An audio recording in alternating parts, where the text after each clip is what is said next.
Hello, and thank you so much for joining us for your Smackdown post show for Friday, September 20th.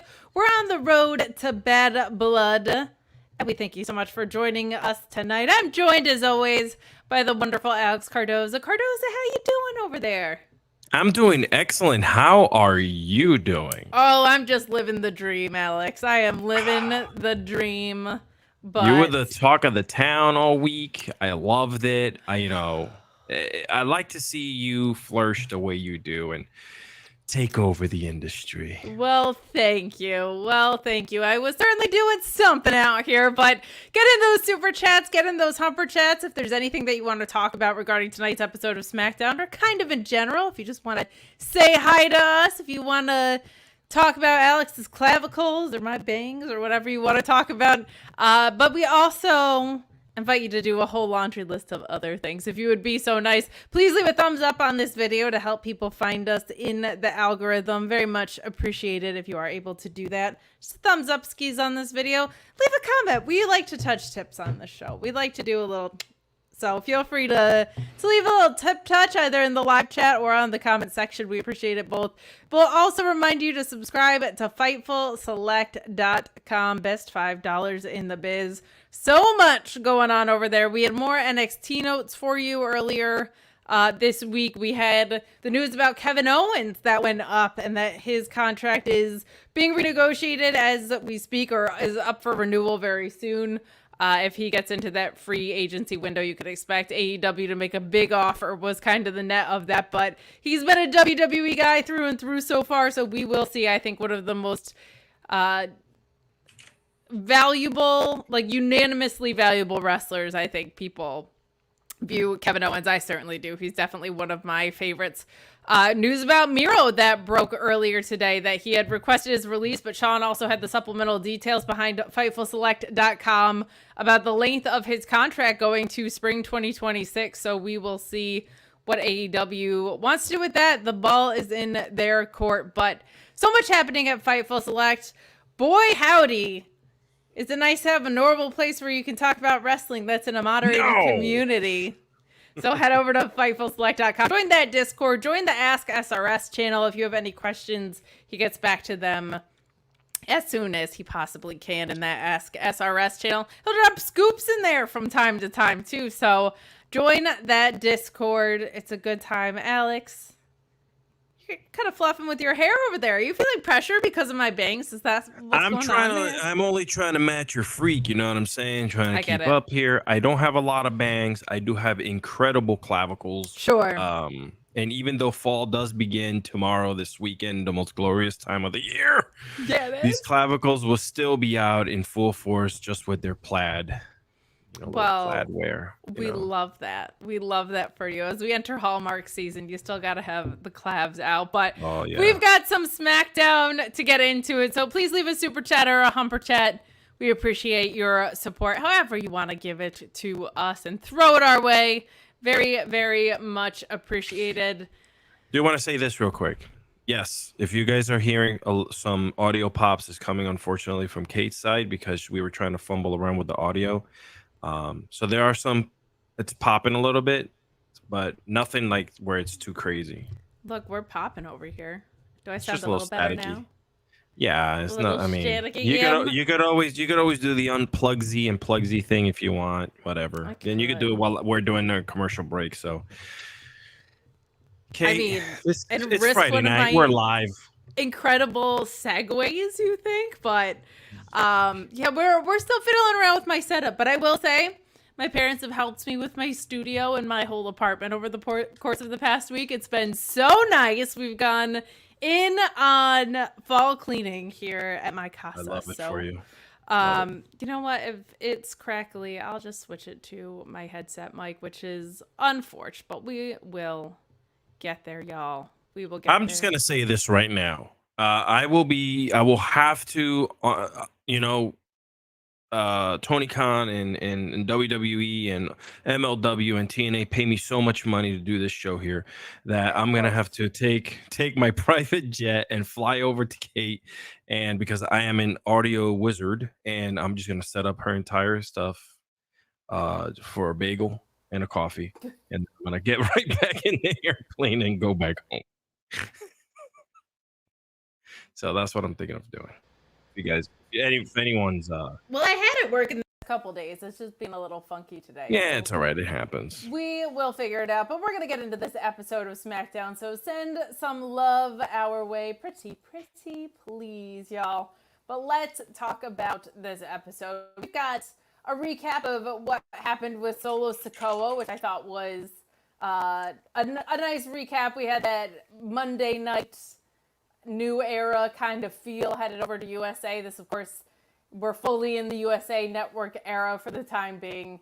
But we start off the show, and we get Tama Tonga and Tonga Loa. Just tough day to be security, man. Tough day to be security. Jacob Fatu just destroying people trying to do their jobs. But Kevin Owens gets interviewed after the Roman and Cody video by Byron Saxton in this episode. So I'm going to give you some Bloodline stuff before we dig into our first match here. And we have him getting interviewed after the Roman Cody video we're going to talk about later by Byron, and he walks off without saying anything and says he's going to do his talking in the ring when he gets interrupted by the Bloodline. Tonga saying that Roman, Cody, and KO are going to get what is coming to them, and they attack KO. So you're going to see a lot of Bloodline through line here as we go. DIY making the save, and Nick Aldis making that 6-man event light up. We're going to talk more and more about that later. But let's dive into our U.S. Championship match, which kicks off the night from an in-ring perspective here. We get LA Knight and Andrade for that U.S. title. This was a match I was very much looking forward to, and definitely one of the better storylines that I think they have going on SmackDown and in all of wrestling right now. But really, really, really good stuff. I feel like this was a win all around. You do have LA Knight retaining with the BFT, which I thought was great. But I feel like everything is going right because after this match, you also have Andrade kind of meeting Carmelo Hayes backstage, and Carmelo Hayes saying, wouldn't have been me losing to LA Knight. That's a you problem, brother, which I liked. I like that the loss meant something and that it threw heat on the Carmelo and Andrade rivalry. And I felt like LA Knight, who has always been better in the ring than people give him credit for, I think his in-ring kicked up a notch tonight because he was in the ring with someone as great as Andrade. So I feel like this is payoff city all around. I thought the match was excellent. I feel like LA Knight getting to flex a little bit more on his in-ring capabilities was wonderful. I think Andrade is returning to something that's really interesting, and I think it kind of shows you that Carmelo is going to be a challenger at some point along the way, but keeps that rivalry alive. So I liked a lot of what we got out of this. What did you think? Yeah, I didn't think it was bad at all. Actually, for the first time, the U.S. title had a really, really good, memorable match, a good defense. First of all, we haven't seen anything like this since I think when Kevin Owens came up and pretty much just put the beat down on Cena many, many, many moons ago. So it's kind of cool and refreshing to kind of see where this is going. And then you get the backstage, assault that kind of just goes down between these two. Carmelo and Andrade. I think that they understand that they have lightning in a bottle with those two. If they make it a best of 7, they make it a best of 14, whatever they want to do. I think the fans will truly enjoy it. Overall, great match. I didn't see absolutely anything wrong. The right person won, and the right person will continue to win. I think in this instance, I don't think you're gonna take that off of him anytime soon. So. It's nice to see that title is actually getting defended well, and they're putting a lot of emphasis on these mid cards. Yeah, I was so worried they were going to have missed the boat with LA Knight because it took them so long to get a title on that guy, and he's been white hot for so long. But he's really sustained the momentum. He gets a huge pop every time he comes out. The matches were great, and they finally figured out what to do with Andrade. Like, he's finally broken out of, I have to fight within the context of other Hispanic talent. Like, we've kind of broken out of that mold, which is really, really refreshing. And Andrade and Carmelo were two people that have extremely high ceilings that should feel like big deals on your roster that weren't really doing anything. I think they're both really benefiting from this rivalry. But we got some super chat love that came in. Ryan Lambert sending love. We appreciate that. Sending everyone here all the love tonight. Well, thank you, Ryan. We appreciate that so much. And Bad Robot, who's always so kind to us, saying, hello, favorite post show. Where in the world is Shinsuke Nakamura? Him versus Jacob Fatu, Melo and Andrade, please. I am convinced heat up Andrade and have him dethrone Cody. So many bangers in a row. So Sean did get to the bottom of Shinsuke, and he just isn't being used right now. He had done some work in Japan when they were doing some work over there. AJ Styles, same deal, I think. But he's just not being used. He's been drafted to SmackDown. I don't think we've seen him since. It's a shame. They had set up some really incredible vignettes for him on Raw, and he was made to feel important through those vignettes, and then they didn't back it up with any wins. And unfortunately, the top dog that was on Raw also went to SmackDown, so I don't think you can pick up that story again, but you can certainly have Shinsuke doing work in the mid-card, so I don't know where he is, but you're dead on about Andrade. I don't know if I would have him dethroning Cody. I could see him kicking around in that mid-card title picture for a little bit and being heated up as a contender for Cody, though, for sure. He has looked great in the ring. He's always looked great in the ring. That's never been the issue, really. But great to see from him tonight. Any thoughts from you, Cardozo? Are you missing Shinsuke like I am? I love that guy. It's weird because it's been a while. So I don't know where he would fit in. This is a totally different WWE right now. I mean, just from even a month ago. So if you were to bring him in, what pieces would he fit into, right? Would he be a face? I'm so sorry, but what was his last stint? Where do I fit in? Where do I fit in? First of all, we have two stars right now here at Fightful. Two of the most talked about Twitter handles on all of X, Twitter, whatever you want to call it. Two of the most serially harassed people on the internet. Not to brag, but somebody is going to take Kate out, they said. Yeah. Yep. Take her out. I've never heard those words be spoken the way they did. Like to dinner? At least ask. Listen, I don't like to talk about Twitter weird stuff on here that much, but what I have to constantly remind myself is those people convince themselves they're the normal ones. Sure. Somehow. I don't understand how or why or any of that, but by God, they do. But I'm here courtesy of FightfulSelect.com. Ooh. We had news this morning. Miro has asked for his release from AEW.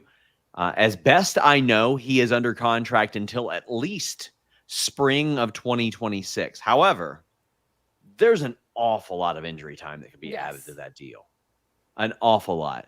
If it were me, if I were Tony Khan, I would say, come back, put a couple people over, put one person over, put literally anybody over, put Fuego over. Doesn't matter. Put somebody over. Put Will Hobbs over. Revisit the meat match. That's what I'm rooting for. Yeah. Put someone over because you have to go back to September of 2021 to find a time when he got pinned. Because even the Bryan Danielson match was a ref's decision. That's right. Yep. But he re-signed in 2022, and it was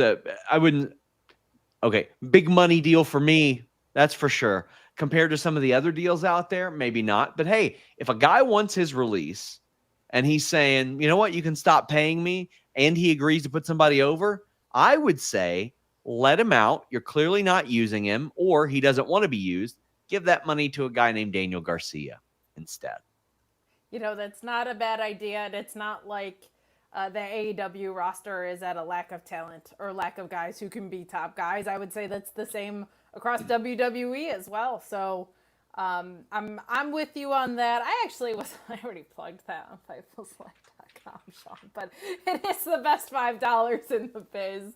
But yeah, I mentioned that. I mentioned the Kevin Owens news, which we'll We're going to talk about Kevin Owens a whole lot on this episode, but also on FightfulSelect.com. Some supplemental details there as well.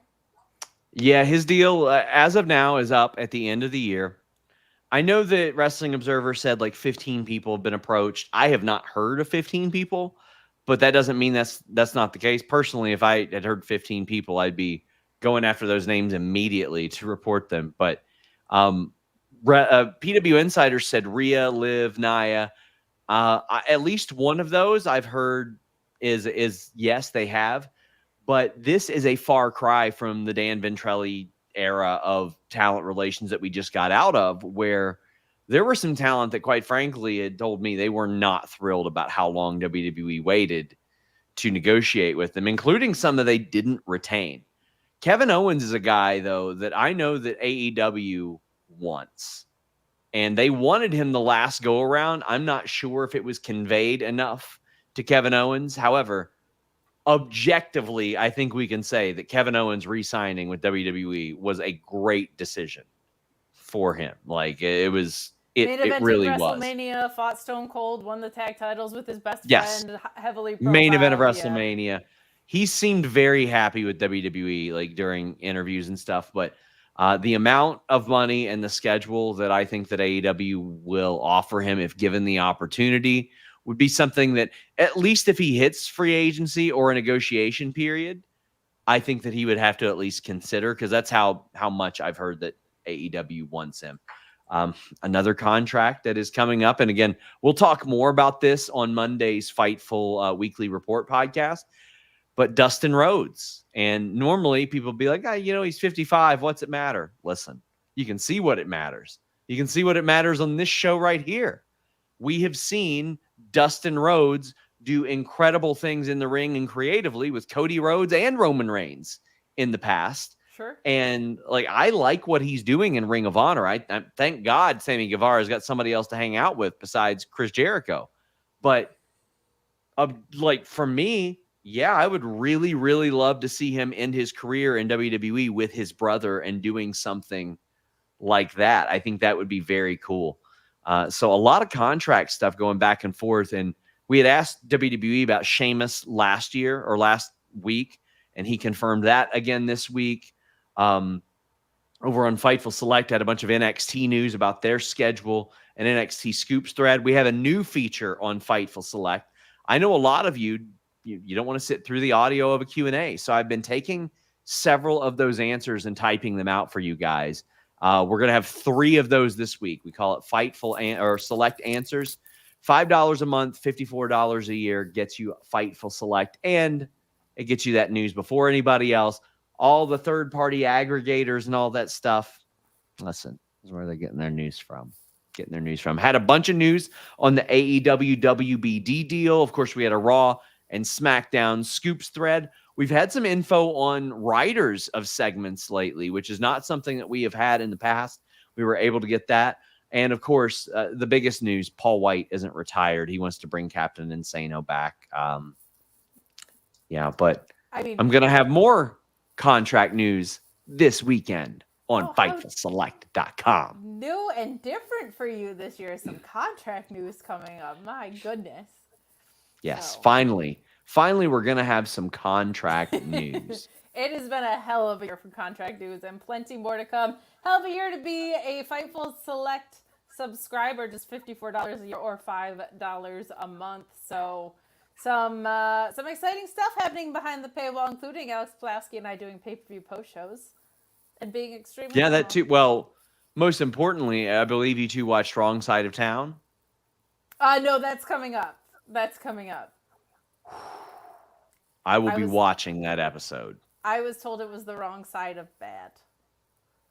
It's one of the worst movies ever. In fact, it's in the news again because Batista just did an interview with Chris Van Vliet, and he said that he did a movie called Wrong Side of Town, and when he watched it back, he is like, wow, I'm a really terrible actor. That's so funny because Alex already watched it, because Alex will immediately watch anything that we decide that we're going to do. Well, but he said, let me just say this. Batista said he was a terrible actor. He is in the top 2 percentile of good actors in that movie. It was also, Alex had just said it was so deceiving because they make it seem like he's a co-star and he has like a 5-minute cameo, as does Ja Rule. Ja Rule as well. Oh, like the Such a cast, weird in cast. case nobody's ever seen Wrong Side of Town, it is like Rob Van Dam is the star of the movie. But on the cover, it is Batista with 2 guns, and then behind him, Ja Rule, who is also almost not in the movie, and then Rob Van Dam behind him. But the cast, for someone like my age, we're talking RVD, Batista, Viscera, King Mabel is in this movie. Omarion from B2K is in this movie. Stormy Daniels is in this That's movie. Stormy There's a whole lot of Daniels, people in Ja this movie. Rule, and Batista are in this movie. Alex was devastated that it was an RVD vehicle and not a Batista one, but he said you could see where Batista had like a jumping off point, like that it was there, because he's probably the best wrestler turned actor from like a skill standpoint, I think. Sure, yeah. He's great. You know, funny enough, somebody asked me recently who I thought was going to be the next wrestler that could break out in Hollywood. And I was like, I don't know if it'll be anybody in WWE or AEW. I look at Big Trouble Ben Bishop as a guy. He's the one that does all these skits. He's very charismatic, but also somebody's got to be doing these Kurgan and Nathan Jones roles. That like these 2 guys have been in like 300. They've been in movies with like Kevin James and like all these Mad Max and all this. Like these guys are getting in their 50s, 50, yeah, and all that. There's gonna have to be a younger guy that can do that. And I think he fits that bill like really, really well. Like he's one that I look at and I'm like, that's a slam dunk. Like he's going to get roles like that. And you can see that he has range as well. But yeah, you know, I show up here to drop scoops. I end up talking about Wrong Side of Town. Go figure. That's where we've been for a lot of this week. But let me tell you, I rented that from Redbox when it came out. When it came out, I rented it from Redbox. My gosh. What a Watched that on a 23-inch flat screen TV in my room. I was like, hell yeah, brother. That was me. It's like Michael Scott on The Office when he has the super small flat screen mount. Yeah. I gotta like say, yeah, it's up there. The whole movie's ridiculous. And the only thing since then, the only movie scene that I have seen that is as ridiculous as all that, there was this movie recently with Queen Latifah. And she like single-handedly beats the shit out of like 7 guys. That's awesome. What movie is it? Well, it was one of them was Keith Jardine, who's a former UFC fighter. Now, granted, they were white supremacists in the movie, so like you almost feel guilty saying this is unbelievable, but it was like a little ridiculous. But she whooped all their asses. God bless. God bless. Man. Well, we'll be throwing that review up on FightfulSelect.com. Best $5 in the biz. That'll be worth subscribing alone for. Is hearing Alex. That was the long road to telling you guys to spend $5 for FightfulSelect.com. Like scoops, sure. Alex teeing off on that movie, amazing. But hi guys, Sean. For see you, Alex. by. See you, Kate. We appreciate him so much around these parts. I've definitely appreciated him always, but a lot, especially this week, especially when people are being weird. But we did get this question, which is funny because if Fightful is the best $5 in the biz, who's the worst $5 in the biz? We're the most affordable service and we're the best. So there's not a worst $5 in the biz because most people charge more. Listen, let me tell you, in a world where inflation has taken over where inflation has taken over. In a world where inflation has taken over, the only site that has not even raised by 1%, it is Fightful Select. That was beautiful. Well done. Thank you. Trailer for Fightful Select. If you guys ever need a voiceover artist, I'm here. Well, we also bagels with cream cheese and jelly. We also have someone that advertises for us named Matthew Hook. So we're gonna push his voiceover services until you start paying Matthew. up, Cardozo. Let's pay Matthew. Listen, I don't take anyone's money. I do stuff for free. Everyone knows this. I'm just that guy. I'll take your money though. Like if you just want to Venmo me Yeah, thousands of dollars, I'll take I've it. been Venmo. Who is it that I've been sending money to? Apple Pay, Venmo. There's a couple Kates here that I've been sending money to. I don't know if I thought it was you, but I did just no. get a text message from Cassidy Haynes who says he's the worst $5 in the business at Body Slam. So shout out to him. He really said that? He No did. way. I'm not kidding. He just texted me right now, but he's that's great love, and man. he's That's not great, $5. But we appreciate him watching. I love Kaz. Kaz Yeah, rules. thanks, Kaz. Love that dude. But let's keep making our way through this episode of SmackDown. Get in those super chats and humper chats at humperchats.com. Like super chats, but we get to keep a little bit more of the money and, of course, and most importantly, humpier. So some good, Ooh, wait a second. some good stuff there. But let's get moving on this Roman Reigns and Cody Rhodes video. Youse. I thought that this was very dramatic, but wrestling is dramatic. And Yeah, it wrestling is, is cheesy, so I'll take it. But I actually Me too. thought this was pretty good. Let's dig into it a little bit. You have Roman Reigns, who is at Georgia Tech Stadium with Cody Rhodes, and he calls the stadium in the city of Atlanta where, you know, the place where he spilled his blood and sweat, and Cody Rhodes kind of lists off his family that wrestled and bled for Atlanta and was his home. It wasn't just like a place where he lived in a stadium that he worked out of, which I thought was good stuff. But Reigns says enough about the history lesson, which I really liked because what I've wanted to see from Cody a little bit more in this reign is him getting out of Cody Rhodes' cadence, because we've seen a lot of Cody Rhodes' cadence and not enough stuff like this. Like, I thought this was more human sounding and better and more natural, which is just my preference. He's phenomenal at what he does. But for just things that I like better, I like things like this more. But Reigns says that Cody's in a lose-lose situation, and he has been for a bit. And this is the first time in a long time that Roman Reigns has nothing to lose, and nobody in the Bloodline proper really has anything to lose, which I thought was a good point there. And Rhodes kind of throws it in reverse because he says that he had nothing to lose because he isn't who he used to be. And he asks Roman Reigns for a couple of things. And the first is that he would have his back, and he wants Roman Reigns' word that that'll be true, and Reigns agrees. But he says that he wants a title shot when this is over.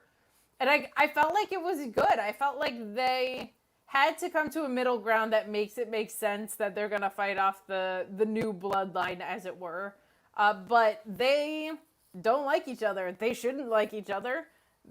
Like, Roman had what Cody had for 3 years, right? And he lost it to that guy, and he shouldn't just be over that because there's some new blood in town, right?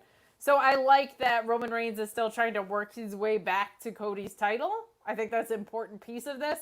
But I liked them kind of digging into things, and I loved when Roman went through, like, hey, this is everything that's got taken from both of us. They took Jimmy away, they took Jay away, they took everything away, they took Heyman away.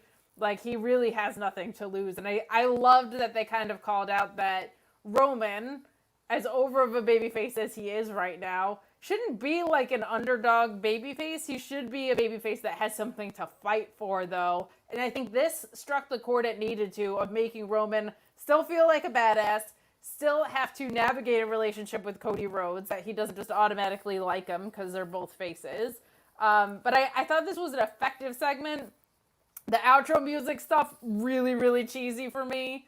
The rest of it was wrestling drama, which I can take, but some of it I was like, all right, that's a little heavy-handed. But I thought this was effective, and even when it's something that I don't love as much, I always try and give credit when wrestling does stuff that is like new and different stylistically than what they've been doing. I think it's important. I think it's important that wrestling continues to take risks in this way.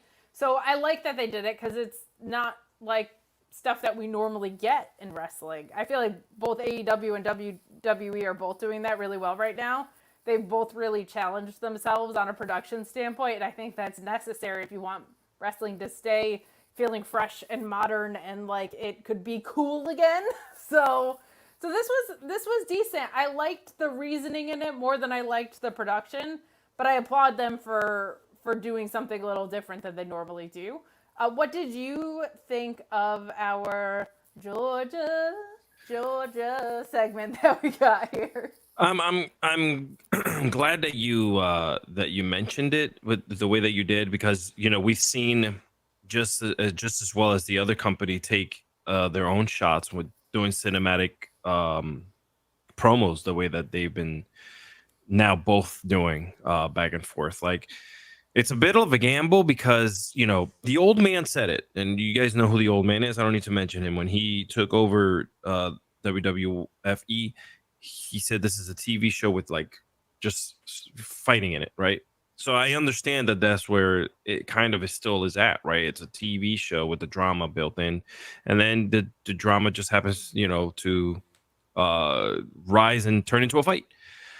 I thought it was a bit too long.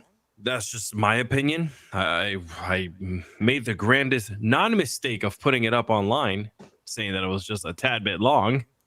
We all know how that ended. Dun, dun, And dun. but that's what I thought.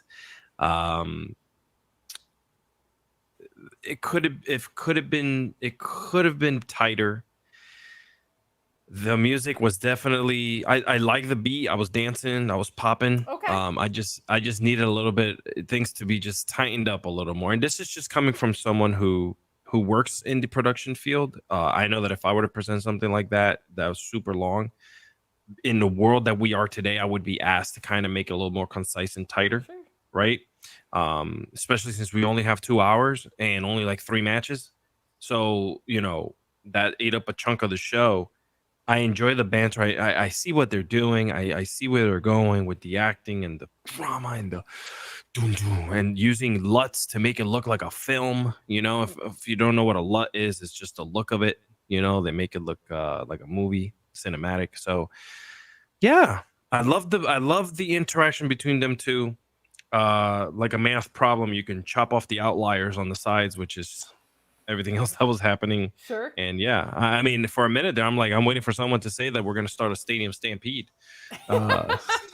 So I do agree, though. We saw when Dynamite opened with that Moxley promo, not this past week, but the week before, AEW did something different than they've done with that like interwoven long shot that we got. yes, I like yeah. that WWE did something like this too. But I'll tell you what, if you're worried that your performance is not going to last long enough. Blue Chew, main event performance, main event confidence, and a main event deal. Go to BlueChew.com and use the code FIGHTFUL, and you will get Blue Chew with their first shipment for free.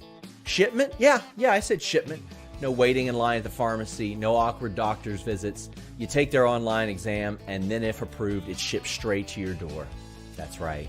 Same active ingredients as Viagra and Cialis, but in a chewable form and much more affordable. How can you pass up on this? How can you pass up on that confidence? How can you pass up on that performance? How can you pass up on making your sex life better? That's what Blue Chew is here to do. You don't have to have a problem to use Blue Chew. Just get that additional performance. BlueChew.com and the code FIGHTFUL. I enjoy that. I enjoy your segues. They're just perfect. Sometimes I feel like they might be planned as an attack.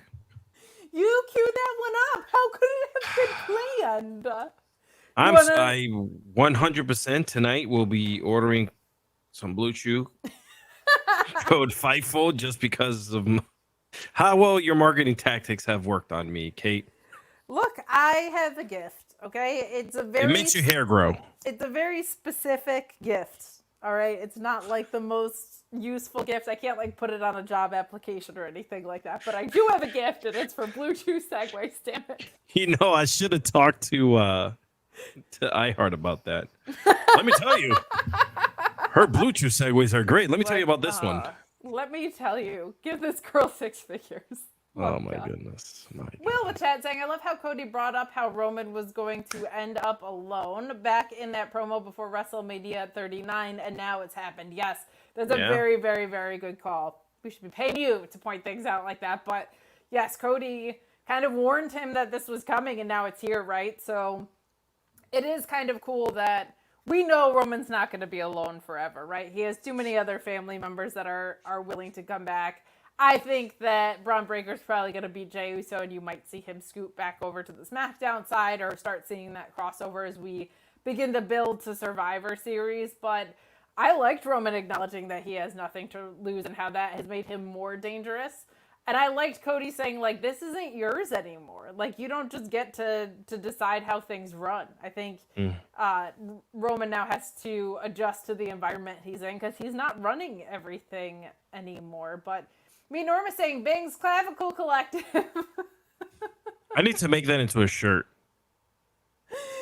How was wrestling tonight? Does SmackDown have as much meat as Raw? I don't think there's any meat as much as you have with Braun and Bronson right now. I think that has been the most fun of the meat divisions that you could possibly get. A lot of the AEW meat has been on the shelf for a little bit. So, but Bronson Reed and Braun Strowman has been, I think, the meatiest that you can get, but a fun SmackDown nonetheless.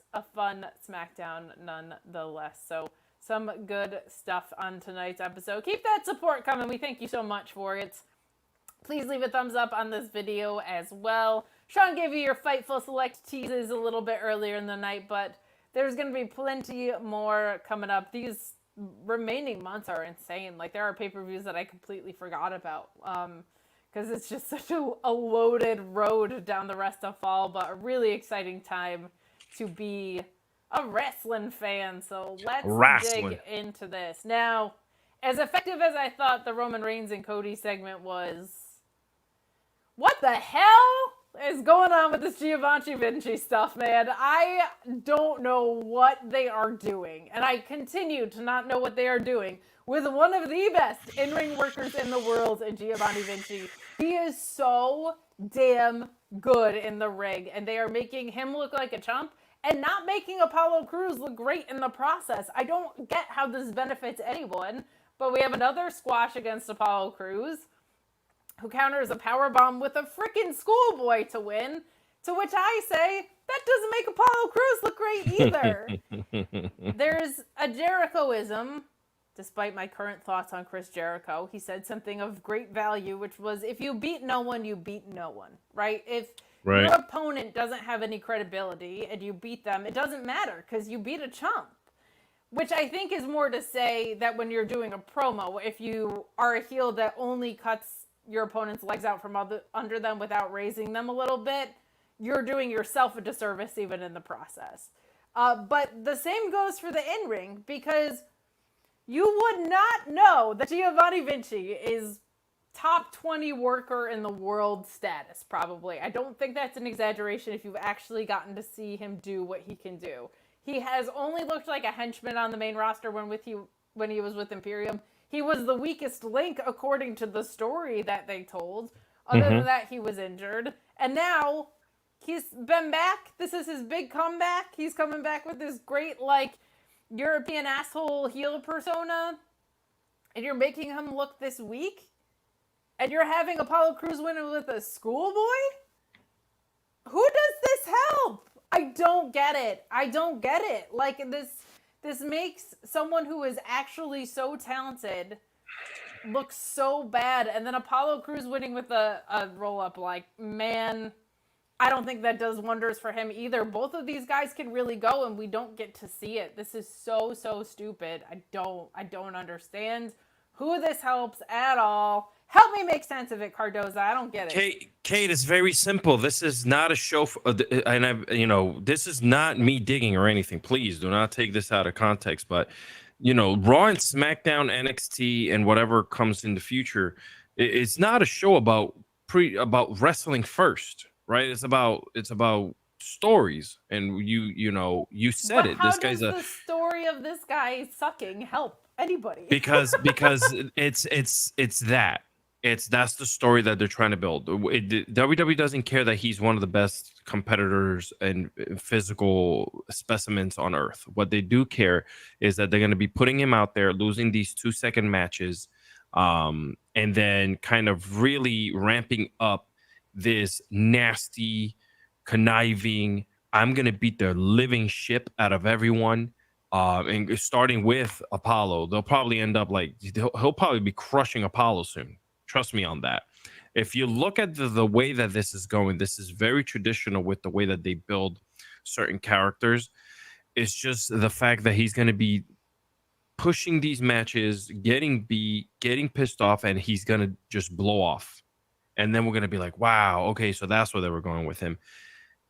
Outside of that, there's nothing else that we can really be expecting. When was the last time they successfully did this? Because it didn't work with Cesaro, it didn't work with Karrion Kross. It doesn't work. It's a shitty story. But it's a new regime, so I'm assuming that they're putting the trust in whomever is back there putting this together. To be completely honest, because you're right, it doesn't really work because the fans are just going to be like, why do we want to get behind this guy, except just to boo him, right? So if they're going to try to build him to be the next mega heel, if they're going to try to make him the next 007 of WWE, right? Like this finesse looking amazing character, right? And then he just goes out there and beats the crap out of people because he's just been made to look like a chump since his comeback, you know? I just feel like that's where they're going. I could be 1 billion% wrong, but I just feel like this is where they're going to go with him.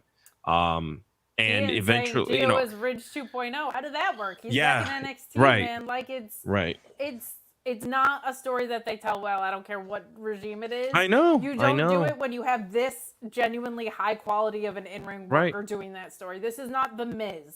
No offense to The Miz. He's unbelievable at the role that he plays. He's not in-ring worker guy. I think The Miz would tell you I'm not in-ring worker guy. I'm chicken shit heel guy, right? I don't understand why you do this with someone whose in-ring ceiling is as high as Giovanni Vinci's. I don't like that story anyway.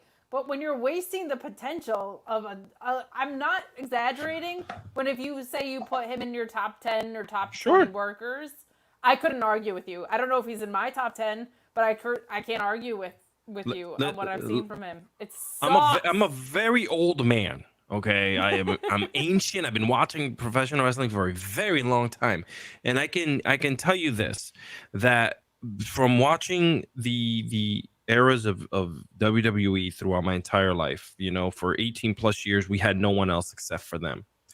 There's one thing that will remain true, is the fact that as much as we love a lot of these physical, amazing specimen of wrestlers that are out there doing incredible things, it'll always that is secondary to everything else, you know. And me and you will sit here and we are going to give, you know, him his flowers for just being such an amazing professional wrestler. But at the end of the day, that's just secondary. And I don't think we're going to see any of that, like physicality and the amazing, you know, feat that he is in the ring until after they get this story situated with him. I don't know how true it is that people backstage are pissed or they don't like what's going on with him, right? I'm sure Sean will know more, and Fightful Select will tell you a lot more. $5, but $5 in the business. But you know, outside of that, I mean, I say this a lot. I said it about Theory. I'll sit here and wait. And where have I been about Theory? Yeah. Right? Like, yeah. So, you know. Maybe Giovanni Vinci needs a golden egg. Who knows? I'm doing the same thing with Giovanni. I'm going to sit here and I'm going to wait. I'm going to see what they're putting in the pot and cooking.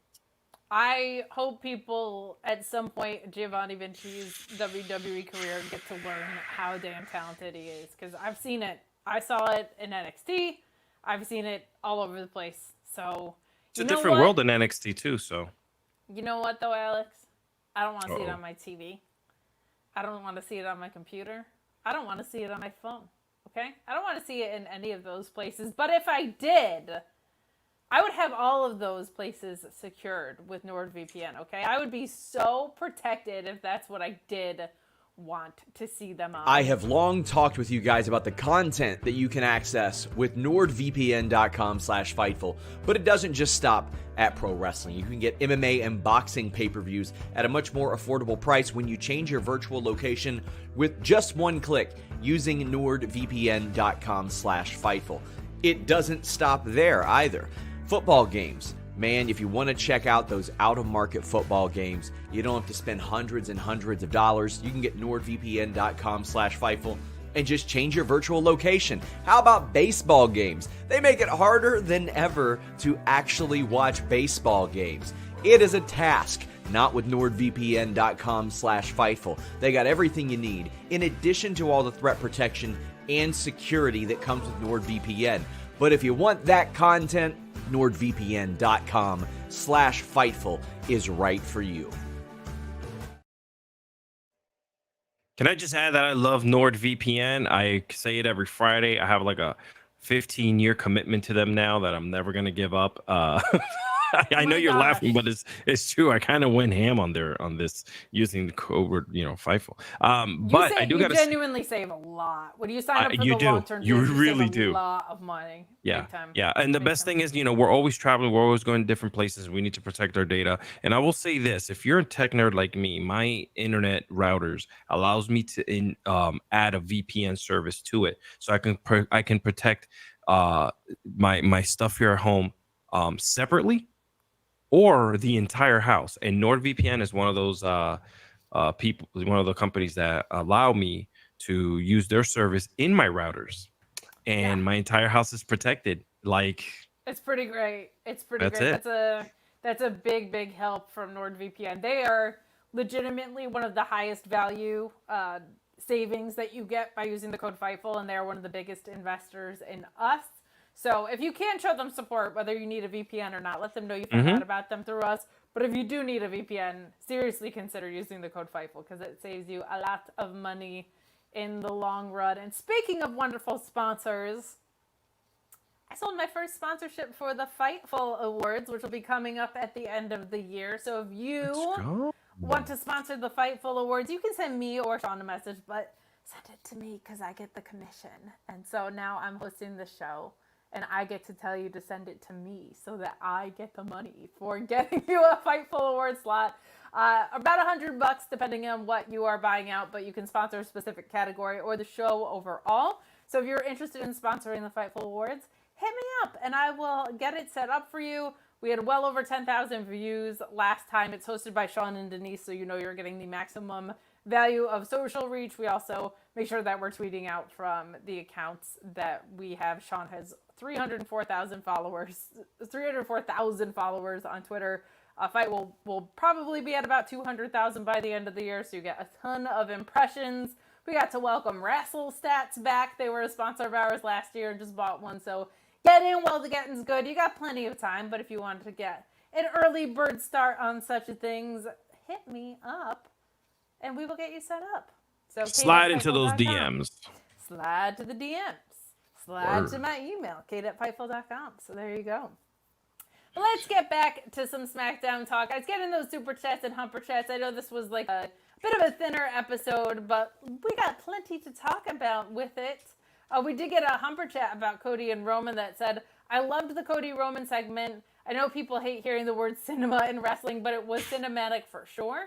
But who the hell was in all the trucks with Roman? Oh yeah, DIY looked like geeks tonight. Sad. Yeah, they kind of did. We're going to talk about that in a little bit. But I think it's fair to say something is cinema when it looks that cinematic. It is one of those words that has kind of worn out its welcome. But apropos in this place for sure.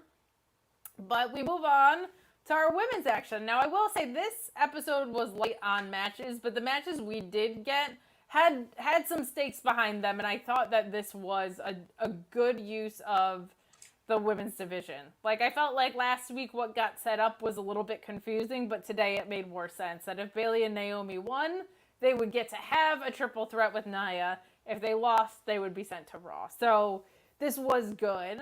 And I wasn't clear last week on what had been set up. This found its way. This found its way for sure, but this had Bayley and Naomi coming out victorious. What I liked about this was I felt like it could go either way.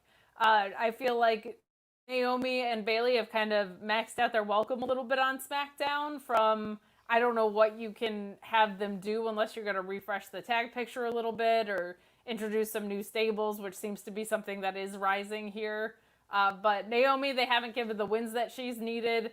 Bayley had the title and is out of the title picture now, and there's not really footing as to where she should go next. So I thought it was possible that they might get sent over to Raw rather, but also could have seen this triple threat coming. So you have Tiffany fighting Bayley and Naomi off, but they overpower her, and we get a 1D and Tiffany rolling out of the ring. But Jax hits a Samoan drop on Bayley, and Naomi grabs the jackknife pin on Jax, while Bayley has the crucifix pin, which combines for the 3 count. So I thought a clever ending. I thought a lot of good women's wrestling in this match. I love to see it. Best Nia's looked has been this run by far. We say it week over week. She's looked really great throughout this. Tiffany, a rising star against established veterans who are always so reliable. Makes for a really great match here, Alex. And for me, I liked that I didn't know who was going to win this. I liked that there was a sense of suspense in this. I enjoyed it a lot. I'm a big fan of Nia's comeback tour here, of her just kind of seeing this all new Nia come out, and she's a badass, and she's not being played, and she's not talking about her whole being hurt and whatever else was happening before she left. Yeah.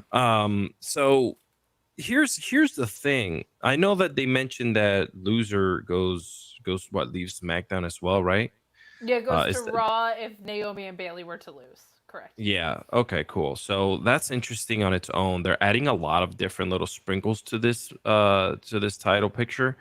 They're doing it right. And then the fact that Tiffany's still hanging around, and she's kind of become now like this. She's slowly becoming this like side person, this little wheel on the side that's following along with Nia and everything else now that's happening around Nia, right? Like everyone else is like, hey, I'm going to go after Nia. But here's little Tiffany just standing back like, hey, cute little me, just hanging out. You know what I'm saying? Keep your eyes on her, because she is the devil in disguise. To kind of use the words from MJF there. Be very careful with her, because she is going to come out on top. I guarantee it. And you can tell, man, this dynamic that they have with the women right now on SmackDown is really, really good. The only thing I needed was Pretty Deadly being shenanigans on the side. I know, yeah. They kind of just took them away rather quick, huh? No, I'm sure they'll work They're nowhere to be found. Back into the entourage at some point soon, but I needed them at ringside doing Pretty Deadly-y stuff. But wait.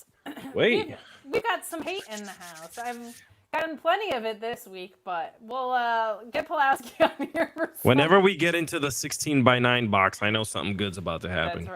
That's right. But we've got Pulaski. We were just talking about our women's match, which I thought was well executed, but we don't bring in Alex to talk about the fun stuff. We bring him in for the sour flower. Listen, I mean, like I'm terribly sorry that all that horrible stuff happened to you and Sean, but all I can think over here, me not receiving any threatening messages. What am I, chopped liver? Like, I thought I was the guy everybody hated. Come on, like I don't get a single death threat, not one death threat. Not a single one, not even like a threat of violence, not even like I'm gonna egg your house. Nothing. Like I'm feeling kind of left out. Like honestly, it's just you know me and my whole like I don't think I deserve any real praise, and like true, but I also feel like I probably deserve at least a little bit of hate. I mean, I got none. I had no idea this was happening to everybody else. I'm over here blissfully just checking my messages, getting nothing. Nothing crazy, nothing like I'm gonna stab your dog or nothing. I got nothing. I'm like, okay, well, I guess this is all right, I suppose. Well, I'm sorry that you're not just a woman, because that'll do it. And B, wow. That might do it. Yeah, that might do it. I'm sorry you're not really good at wrestling scoops. I guess that's the other part of it. But that could be it. But I know that there's hate in your heart. There might be for the sour flower. You know what I love, Kate? I love when there are stakes. I love steaks. I'm vegan, so. But like not those kind of steaks, a different kind of steak. Where things mean something. If thing happens, then other thing happens. Sure. Right? So we had some problems with steaks in this particular episode. So they had all kinds of stakes in this women's match. And they found a way for none of them to matter. For none of them to matter in this match. If you get pinned, you're out of SmackDown. But if you, whichever one does, pin the other one, then you get the title match, and the other one doesn't. So let's figure out a way for none of those things to happen. Plus, I was very confused, but I thought this meant if they won, they got a triple threat. Is that not what? No. Okay. If Naomi pinned, that's why Naomi was pulling Bayley off of Nia. Because whoever was the one of the two women who got the pinfall got the title match. So because they both pinned her, just give them a triple threat. But no, we've got an extra step we've got to go through next week where they face each other. But because we've seen years of WWE programming, we know if there's ever an opportunity where a heel is the champion and two baby faces fight each other for the right to face the heel for the title, that heel will always interfere, figuring, well, if neither of them win, then I don't have to defend my title at all. But that never works out that way, and they just put them in a triple threat. So Nia is going to have had no knowledge of past booking ever and just interfere, or Tiffany will do it on behalf of Nia. It's going to be there. Something like that. And we're going to get to the triple threat anyway. So I guess that's good. That is good, kind of. Last week's segment was clunky, so I couldn't figure out fully what had gotten set up because she was like, it'll be a triple threat. And then they set up a tag team match, and I got very confused about what was going on. So, gotcha on that. Well, in addition to reviewing SmackDown and Fightful Select, you also do that while watching Rampage. And we did get a chat about Harley Cameron from Tom LaValle, who said, talk about surprisingly great women. Harley Cameron really held her own against Sheeta. Never would have thought, but yeah, she's had under 40 matches, and she's really, really, really good at this already. Like, it's awesome to see her grasp some of what I think seem like the most difficult things about wrestling. But I got to see that match live, so I know how good it was. What did you think? Yeah, she's very good. She's gotten a lot better at all this stuff. Also, the alliance appearing to form between Hayter and Sheeta is interesting. Deonna Purrazzo did a little vignette where she is starting her own faction with Taya Valkyrie as the first member. It's faction, it's gang wars, but now it's lady gang wars. I hope that leads to Lady Blood and Guts, because that would be good. Yeah, Lady Blood and Lady Guts. There's a very specific time of the month joke I could make, but I'm going to skip over it. We're not going to do that. We're going to talk about other things from Rampage and other things from SmackDown. The floor is yours. What was the deal with? Okay, so it's cool. Andrade lost clean, but they're still continuing the feud with Mello. Mello could have cost him the match, which is why they would continue the feud. That's not the big deal. The big deal is the weird handshake. LA Knight does the fist bump, and Andrade is like, no, I will not fist bump, handshake. And LA Knight's like, I'm not going for a handshake, I'm going for a fist bump.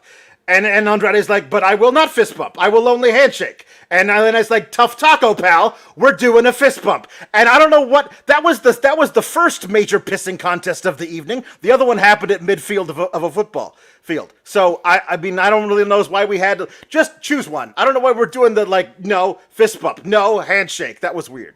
It's how you get around the code of honor without breaking it. You know what I mean? Could be. That could be it.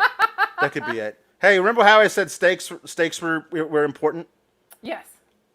What happens if Cody and Roman beat Solo and Jacob Fatu? Well, like, it's bragging rights, right? Like, it's not like they have to give him the Ulafala back. Right. I feel like it feels like once that business is done, that Roman gets his title shot back at Cody, was what I took from today's segment. But then why, like, Cody, I don't understand. They obviously don't like each other and don't trust each other. why are you forcing yourselves to team with the other guy if you don't like them and don't trust them? If when you beat the other team, you get nothing out of it, and the other team that you beat loses nothing. Like if Cody's team wins with Roman, then Solo can never challenge for his title again. And if Roman wins with Cody, then he's got to get the Ula Fala back. Something. This means a lot to them, but like not in a real way. All I got out of this is that both guys think they are more Atlanta than the other guy, and I really don't care about how Atlanta you are. Well, I think the point of today's segment was probably to find a middle ground of how they're going to work together as an alliance, and then the stakes will be built coming up. Maybe. I would hope. I would hope. I think we're supposed to believe they just need to thwart the bloodline for a little bit longer because these guys are so dangerous, is what they're trying to tell us. But today, I think, was just about the we're not so different, you and I, of it all. Yeah, no, there was a lot of that. Also, just everything. Well, you haven't talked about it yet, I'm assuming, but everything surrounding the finish of the main event made the least amount of sense possible. I've never seen the ref call the match a 6-man tag because one member of one team pulled a member of the other team off of a pinfall. I've never seen that before. Yeah. That's never been a thing that use your Jonathan discretion. Like honestly, I don't know what that ref's doing it. And then Michael Cole's in there going like, "Well, he had no choice." He definitely did have a choice. He did have a choice. He definitely But did that's have it. a choice. That's all. We are going to get to all of that bloodline stuff coming up. We're going to talk about that whole through line in a little bit. But anything else from Rampage that you wanted to talk about while you're here? The main event 4-way was fun, but like I did not like it live, to be honest. it was whatever. The It Leo was Rush parts whatever. were super fun. I felt like that match, way too much of it was agented to be a one-on-one match between two guys, and then occasionally it was just like, and then Rocky Romero came in. It was Fun. It just also like it wasn't like, oh, this is for a title shot. It's really weird to do a fatal 4-way where nothing is on the line. That usually never. They usually don't do that. But no, that's weird. That was a weird. But yeah. thing. I love how Beast Mordos is everybody wants Beast Mordos to be their friend. Like I want this guy on my team. Like that is good. I like that. Oh yeah, you to beat the hell out of Butcher. That was fun, I suppose. Fun. That was really fun to see live too. So That's I it. love him using the cattle mutilation. That's a fun piece of storytelling. So some good stuff on there. But if you want to get some terrible stuff. Chris Jericho ruined everything. Forgot about that. Chris Jericho ruined everything. Just let Big Bill and Kyle O'Reilly fight a best of 7. Just do that. Just do that. Just take everything else out of the way. Let Mark Briscoe go back to ROH and defend his title over there. Chris Jericho could take a vacation forever. Brian Keith can do literally anything else. And then Big Bill and Kyle O'Reilly can fight a best of 77, and I'll watch all the matches. You did also get one of these. We did get one of those. They stole Max Caster's stupid jacket.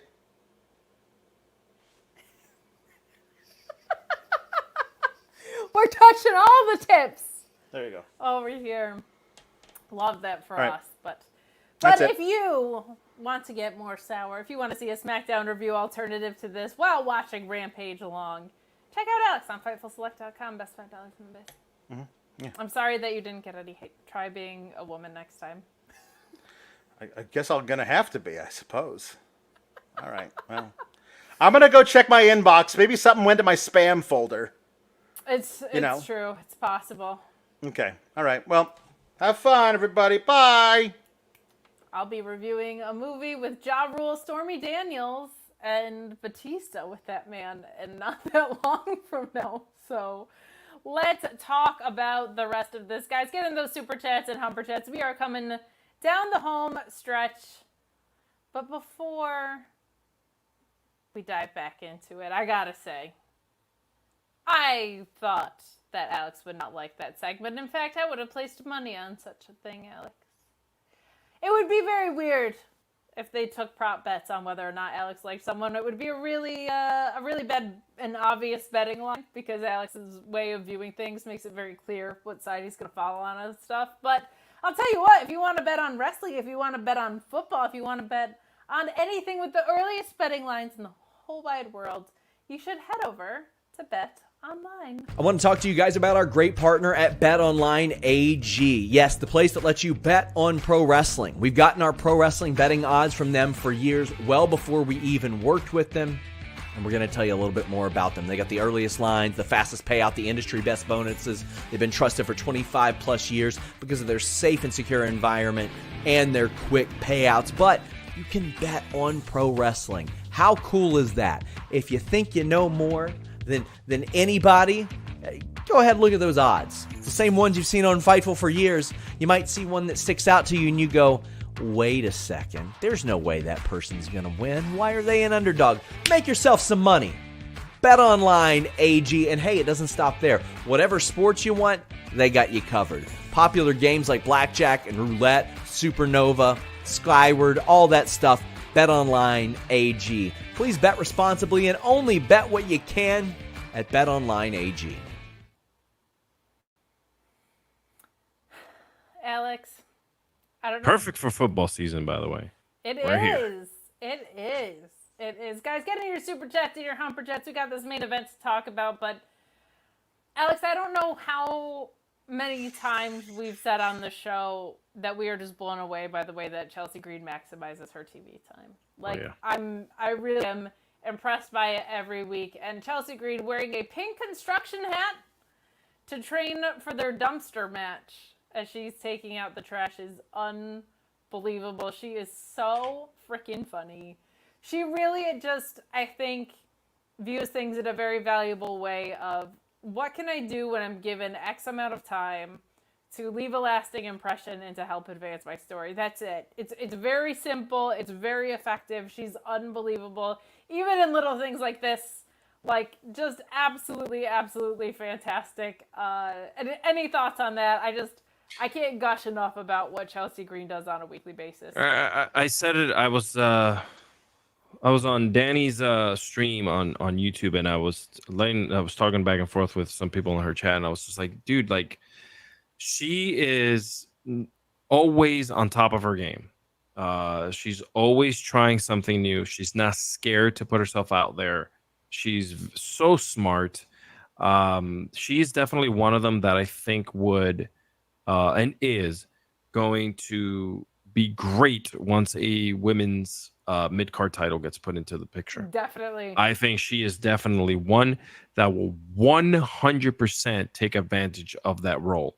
She was so, I mean, everything, the acting, the way she was throwing things around, and the way that she was putting down Micha, and the way she was like just nasty, but you know who she really isn't, like, you know, but just, her character's just so like mean.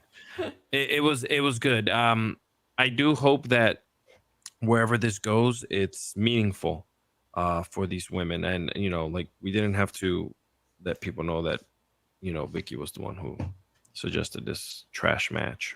Could have just said it was what a great match it's going to be. And it's cool that they're bringing back a lot of the old stuff like this, like dumpster matches and whatever. Those are things that were from back in my day when I was a young little lad watching the WW. So, yeah. I also appreciate that they've picked up some of the talent rotation a little bit. Like, I think if Smackdown moves to 3 hours, which is an if, according to Fightful's reporting. What? Just a heads up. It is not confirmed by us. If they go to 3 hours, they're going to need to beef up their rosters a little bit.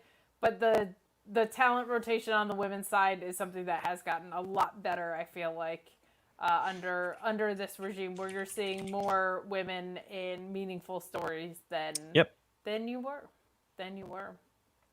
Will calling out something that I agree with here, saying I do like how Nia's not stupid and how she keeps siding with Tiffany because she knows the feeling of being cashed in on before. Yes, Nia being aware that Tiffany kind of feels like a ticking time bomb and keeping her in check as much as she possibly can, I think it's something that's really, really good. It's something really, really good. Brian Soley saying, I miss Candice LeRae on my screen. Man, I don't get it. She's one of the best women's wrestlers in the world. Indy Hartwell was a promising NXT talent. The NXT handoffs are horrendous. It's something that they really, really need to work on.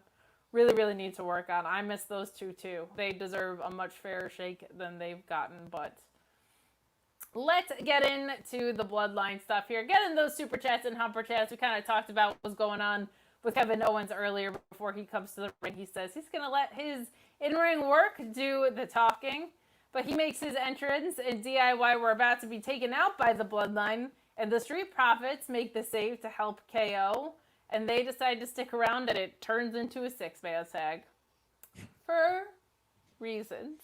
So that happens.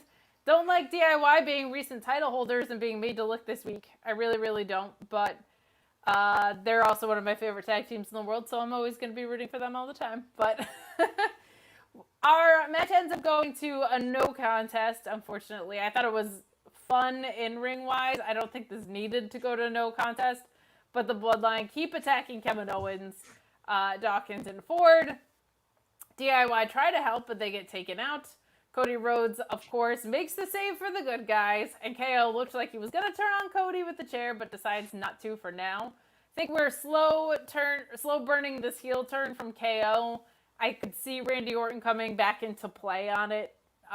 That triumvirate of guys just feels like they're not going to disband without some shit going down. So I think that would make plenty of sense, but Kevin Owens is an interesting one. You know, they might be slow burning the heel turns because maybe he is going to enter free agency and you don't want to make sweeping creative efforts if somebody could be leaving your company. I think we've seen that with Daniel Garcia on the other side of things, right? So yep. I do think that there's so much value in what Kevin Owens does. He has fought the Bloodline a lot.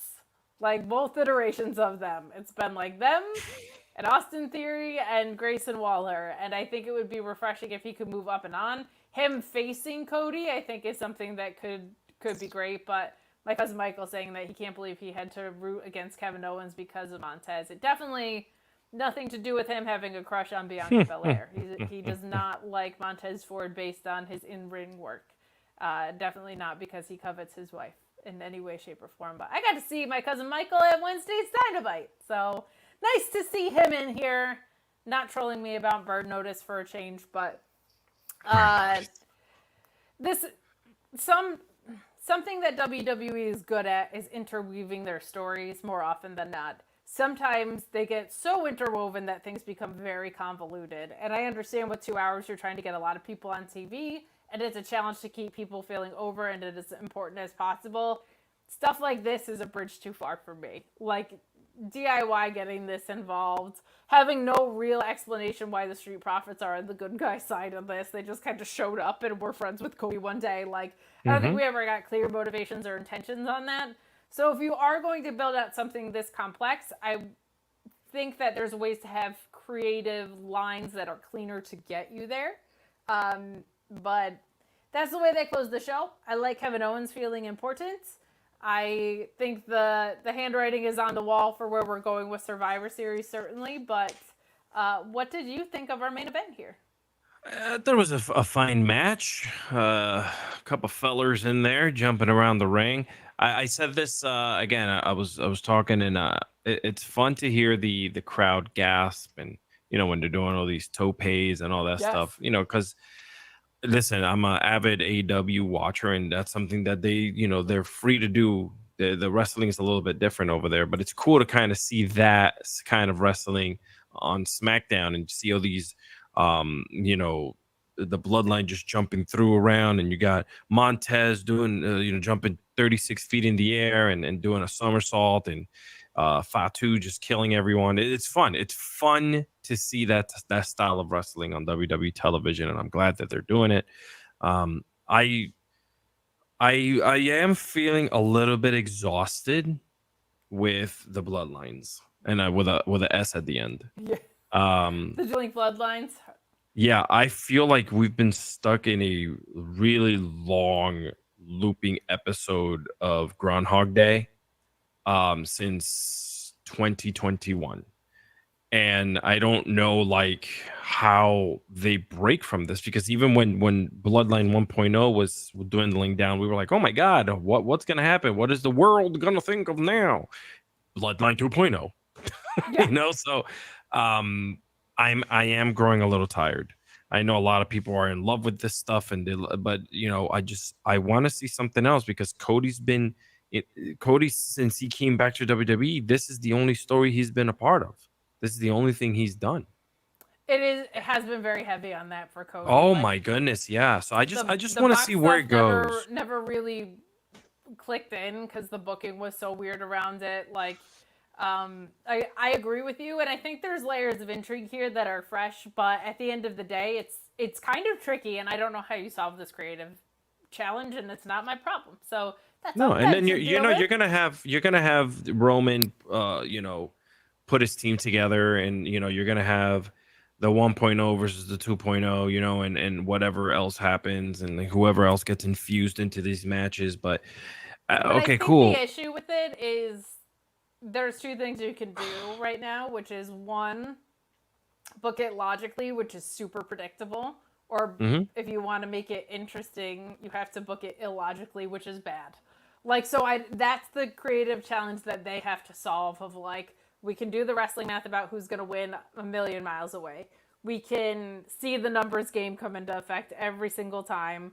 We know Cody is going to have friends to call on and that they might not even justify why. So it's like, if you're going to do it logically, that's really predictable. They need to figure out a way to keep the story spicier, because to do the fundamental things that you need to do to advance the story, it is kind of exhausted is a good word, because it's exhausted from the perspective of we saw this for 3 years already, and it was getting old at the end of Roman's reign.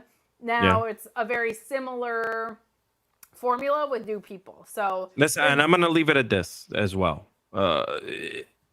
History, there's this old saying that history repeats itself, which is 100% very true. Fads come back, things always work themselves around. We're in a 90s fab now, right? Everything is 90s. You can go into any shopping center now, or clothing store, and my old clothes from 1995 is hanging on a rack for triple the price now.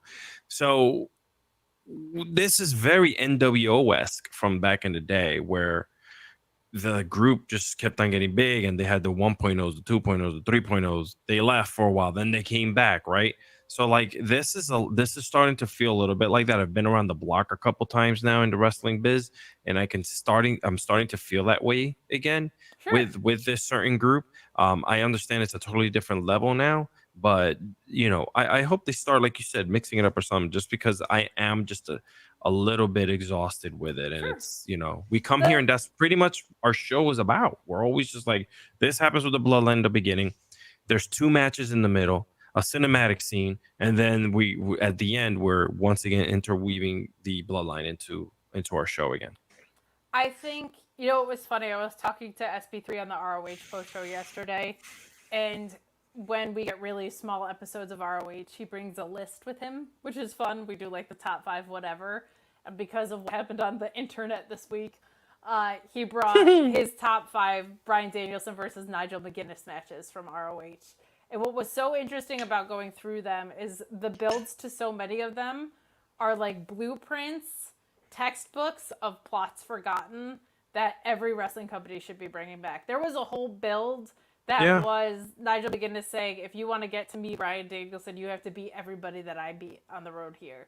Like, such a simple story that doesn't really get told anymore. So I would like to see them freshen up the playbook. I would like to see both companies freshen up the playbooks, quite frankly. Yes, please, both. We see a lot of repeat stuff. So yes, this is a tricky one. I think the way through it is dissension between Jacob Fatu and Solo. I think you start building those seeds now, because Jacob Fatu is like the hottest thing you've got coming into this. So I think there's plenty of juice left. They just gotta maximize it the best way possible. But that was our episode for tonight. Thank you guys so much for the support today.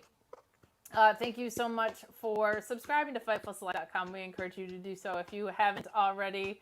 Please leave a tip touch in the comments here and a thumbs up on your way out. But Alex, where can people find you? Hey, you can find me everywhere and anywhere by just going into the IG. That's not everywhere and anywhere, but IG is all that I have right now that I really use that hard. And Threads, Alexis Cardoza. You can also find me on the Twitter at _ Alexis Cardoza. And hey, really quickly, just want to say thank you to all of you for always coming on here and supporting online, for just being yous, plain and simple. That's it. Appreciate the kindness and support from the people in our wonderful community. Yes. Check them out in that Fightful Select Discord if you're not a part of it. You can find me mostly on Threads now. I'm pretty burnt out. I love on that for Twitter. you. Let's go. Ridiculous that we have to be filing police reports over people being idiots on that app, but that's the way it goes. So I'll be on Threads more. I'm Miss Kate Fabe on all social media. You can find me here on Fightful every Monday on Fightful Select with Alex Pulowski, Tuesdays, Thursdays, and Fridays on the main channel. Do your NXT, ROH, and Smackdown post shows, and Wednesdays at the Mark Order podcast, talking all things All Elite. But not this Wednesday, because I'm going to be at Grand Slam, as will Sean. Grand Slam. As well. I think Crest is going to be there and a couple of other people. So please say hi if you see us at Grand Slam. I'm very excited to go to that. We've got some fun stuff lined up there. But you'll have this Alex and Alex Pulowski covering your AEW post show. So double A's, baby. Out. You guys, thank you so much. Have a safe and wonderful wrestling weekend. We're out of here.